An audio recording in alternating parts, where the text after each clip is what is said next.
Hey, what's up everybody? Welcome back to another Reverse 1999 reaction. Today we have the Critter Crash OST as requested by Maiku in the comments of the last video, and a lot of people wanted me to get to this one. But also, quick update about my own playing through of Reverse 1999. I've now passed the 5th installment of the story, the 5th chapter. I don't know what exactly you guys call those. I'm calling them chapters myself, but either way, just got through that. And also just got Samwise on my team, but I don't really have anyone that works with her, at least according to Pridewin. Maybe if I'm lucky, I'll be able to get Robuska, my daughter, all of our daughter, but maybe I'll manage to get lucky and then be able to put together the lesbian religious trauma meta. So we'll see how that thing goes. By the way, love those names of the teams on Pridewin. They're hilarious at some points. But either way, I'm gonna listen to this now. And without further ado, let's go. Oh, it's bouncy. Oh, it's swingy. Is this gonna be electro swing? It's giving electro swing already. It's gotta be. One of my favorite genres. Oh man. Yep. We're heading down the right direction. It might just be straight up swing though. That's gonna be electro swing.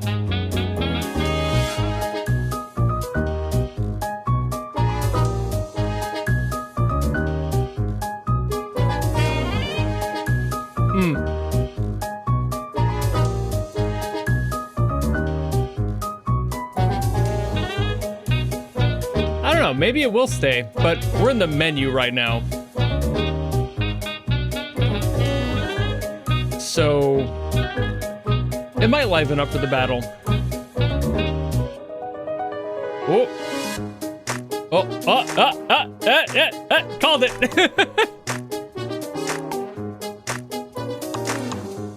No OG swing has this sort of a clap in there. That's an electro swing thing.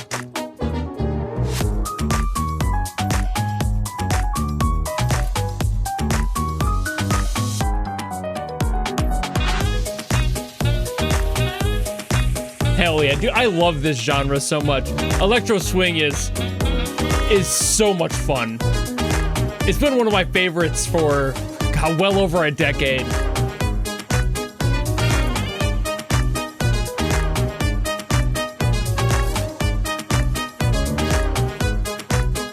Plus, it's really fun to talk about with music theory, so this will be a fun video.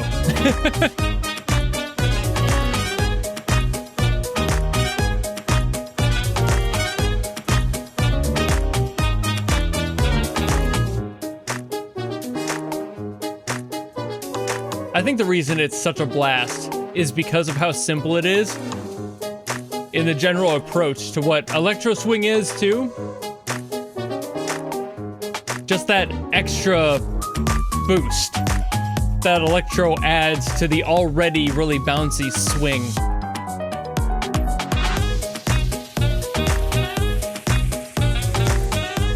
It just adds a really nice bass line for everything else.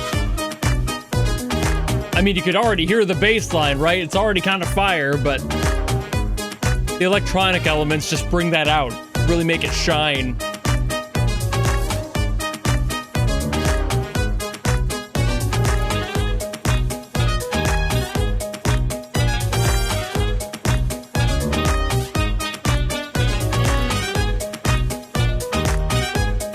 I mean, this is very much just me kind of bopping to it. Less of a reaction, more of just me dancing.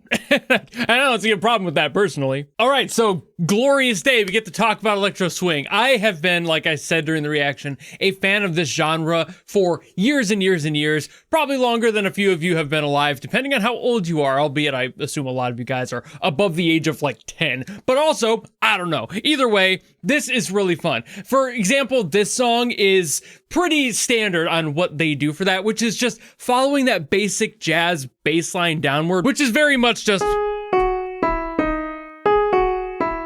Like that sort of pattern can be played in any key and you can do whatever you want on it. It's extremely easy to build a song like this. Like if you want to get into making music, this is a really good intro in how to understand other instruments while also exploring with electronic stuff. So if you're just not sure where you want to go, but you love the sound of electro swing, this is a very accessible genre to get into. So like I mentioned, you have the thing going on there, but like you can build the entirety of your chord progression on that alone. Like if you know that it starts here, then you just need to find out the rest of it. So like that's what I did to figure out this song, a little behind the scenes for when I was like piecing this one together.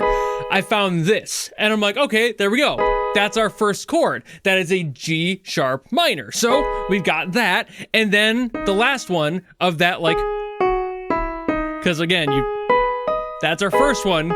Note here, but then the last one is there. Where does that fit? How does it work out? Where do we build from here? You literally just bring the rest of your fingers down with it until it makes sense in the chord. It's using a lot of your ear, basically. You can figure all this out just by ear. So that last one being this would be this, which is D sharp. So now we have G sharp minor and D sharp. So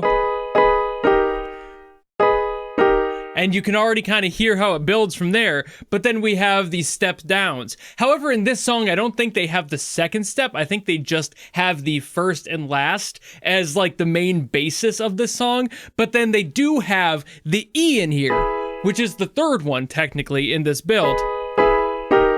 So you can kind of hear how that it just doesn't like follow the exact step down. We're skipping this one and going straight for that one. So there we have that E there, and it's like, all right, so end on the G sharp. So now that we have that figured out, we can just take this G sharp minor and step our fingers to the next notes. There we go.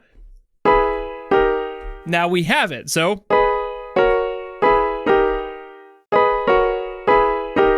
there is a little bit of room for like musical identity if you want to switch something out with a different chord there, but in my opinion is the best progression that we get, especially fitting within this song. Plus it fits all of the like solo area of this song, which is just a lot of, which like that is the other thing. This pattern of the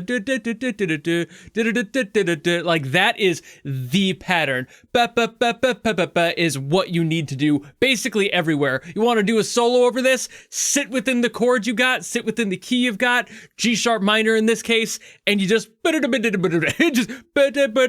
scat all over it. It's so much fun to mess around in electro swing, and just swing in general is really fun, but electro swing, like I said, extremely simplified compared to a lot of swing. Swing can get pretty complex and start getting into the jazzy complexities of music theory and how hard that can be to play, getting into blues scales and everything, and that might be a little bit much for some people. But just to start out with the simplicity of that and have the entire song basically be that and the rest of it be solos, you've had your song made now. It's done.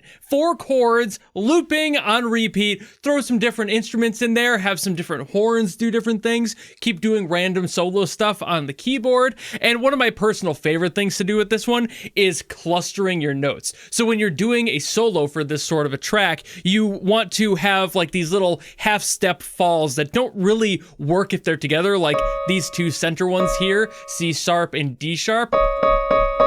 You know, like that doesn't really work, but when you put that backing track of those 4 chords just looping, this will immediately start sounding better. And my personal favorite for this specific key here, these 3, just, it doesn't necessarily sound like it works again, but with everything else going on, that shit hits so different. It's so good. And this song does everything that electro swing should do. It's fun, it's upbeat, it's repetitive, but it's consistent in that repetition. It starts, at least with the menu here, a little bit more subtle. There's not quite as much going on, but it's building up that like intensity because you don't want to just give the whole song away to that. That's a secret of this genre specifically, is kind of keeping things at bay and holding the energy back until all of the horns come in and there's this giant explosive ska-like energy that everyone's like, yeah, hell yeah, it just punches you in the face and it feels so good. And that sort of vibe is exactly where electro swing kind of roots itself and makes itself have so much fun. It owns that. It doesn't just go, man, this is boring and repetitive. It gets creative with the musicality of freedom. It has more fun with those moments of spontaneity in the song rather than the structure being super complex or bouncing between a lot of chords, which I actually just talked about like yesterday with a different song, where like that was cool because there was a bunch of complexity in how the chords were structured with each other and they told a story through that. This isn't that. It's here for vibes. Electro swing is here to fucking chill to, have a good time to, dance to, whatever to. It's just so much fun. And you don't have to have a story behind it. You can just make a song sound fun. And that's exactly what they did for this, because that's exactly what it was made to be. For some random side thing that you can do in the game that didn't really have any like big story behind it. It was just an extra little event. Sure, you know, like let's make some fun music for it. That's all you have to do. And that's where electro swing plants itself and roots itself, like I said. It's just so much fun. And like I explained earlier with how to piece everything together, that simplicity does not mean that things need to be simple or boring. You know, that's not the same thing. So if you're not afraid to just mess around with music theory and kind of forget that it exists at certain points, you can get away with a lot of stuff in this genre and just kind of play around. You just mess around with whatever the fuck. It might have sounded messy.